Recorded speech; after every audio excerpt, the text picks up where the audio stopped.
flooding, raw sewage pouring out of the ground, sex crimes, drunk drivers, thugs on loose, criminal mob boss-like behavior on the part of the powers that be. Sounds like the makings of a post-apocalyptic horror story, right? A group of rapidly organizing citizens says it's all part of their day-to-day life at Terrenos Houston and Colony Ridge, a housing development outside of Houston that is home to a primarily immigrant community.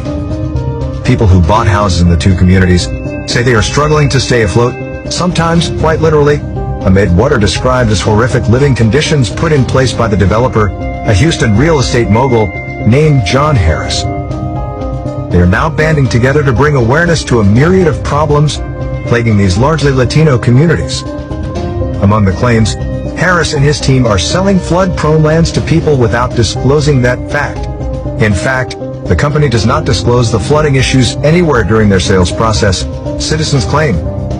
We've had countless of people crying out to us for help due to the lakes of water on their properties when it rains, people tell us.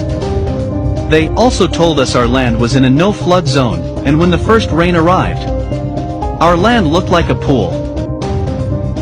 We've also heard, when it rains my ditches flood. And even when it doesn't rain, it always has pooled water. And yet another. They told me it doesn't flood, and that's a lie. Half of my land looks like a lagoon, and I've added like 20 truckloads of dirt, and it still floods. The surrounding city of Plum Grove has been fighting the county of Cleveland to stop Harris's company from continuing to develop ruthlessly, without proper management of their sewage. City officials have brought to the county countless of environmental issues that they say are being violated by this self-proclaimed developer, yet the county keeps approving the platting of land, the citizen group notes. And, believe it or not, flooding is at the more pleasant end of the spectrum.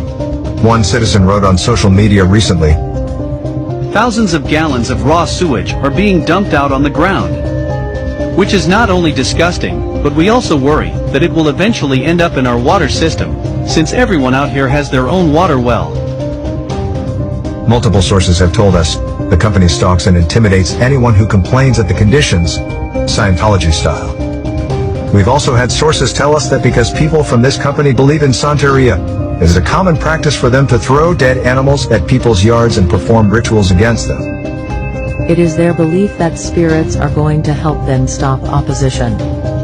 Now it's starting to sound like something from Midnight in the Garden of Good and Evil, but in this case, it's more like Midnight in the Garbage Dump of Good and Evil. Citizens say they feel like they have a good case against John Harris and company.